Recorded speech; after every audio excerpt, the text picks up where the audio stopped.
નમસ્કાર મિત્રો, સ્વાગત છે તમારું મારી YouTube channel Mehul Mavani education and culture. ફરી પાછા ઉપસ્થિત છીએ એક નવા જ્ઞાન, એક નવા અધ્યાય સાથે.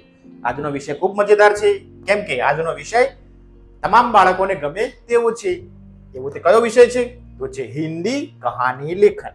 વાર્તા સાંભળવી કહેવાની તો મજા આવે, પરંતુ આજે શીખીશું કહાની લેખન. જ્યાં જ્યાં આપણે ભૂલો થાય છે તેને સુધારી લઈએ, જેથી કરીને વાર્તામાં આપણું સમસ્યા નડે નહીં. આજની જે વાર્તા છે તે છે ચતુર શેઠ. મિત્રો, વાર્તાનું શીર્ષક છે ચતુર શેઠ. શીર્ષક, નામ, ટાઇટલ તમે વાર્તાના આધારે તમે ગમે તેવું આપી શકો છો, પરંતુ વધારે અનુકૂળ હોય તેવું આપણે શીર્ષક પસંદ કરીશું. તો અહીં આપણે પસંદ કર્યું ચતુર શેઠ, કેમ કે કહાનીનું શીર્ષક કહાની લખતા પહેલા લખવું ખૂબ જરૂરી છે.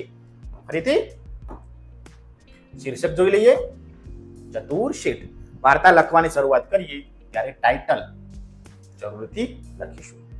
જોઈએ હવે આપણે આ વાર્તાને કેવી રીતે લખી શકીએ, કેમ કે વાર્તા લખવી એ વાર્તા કહેવા કરતા લખવામાં આપણને ઘણી સમસ્યાઓ નડતી હોય છે.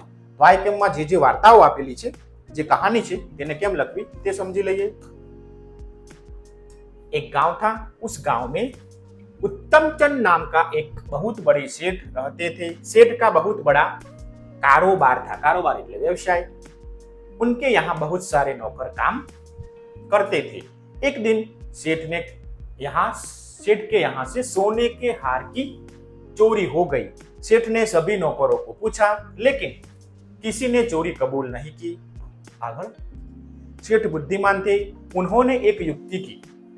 उन्होंने प्रत्येक नौकर को 7-7 इंच की एक लकड़ी दी और कहा, यह जादू की छड़ी है, तुम सभी इसे अपने अपने घर ले जाओ.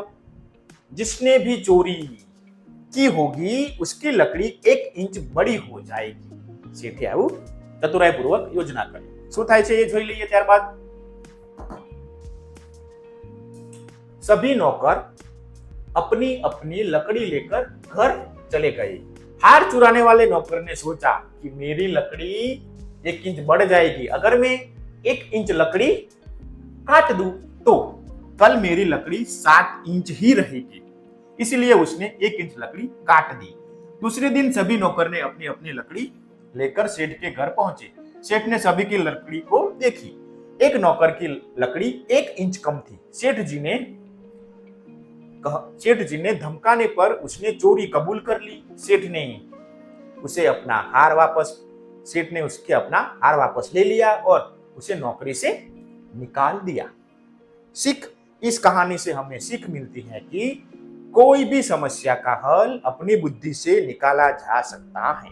शेठ जोड़े प्रश्न હતો કે ચોરી કેવી રીતના કરવી, અરે ચોરને કેમ પકડવો. તો આ રીતના આપણે ઉત્તર લખી શકીએ.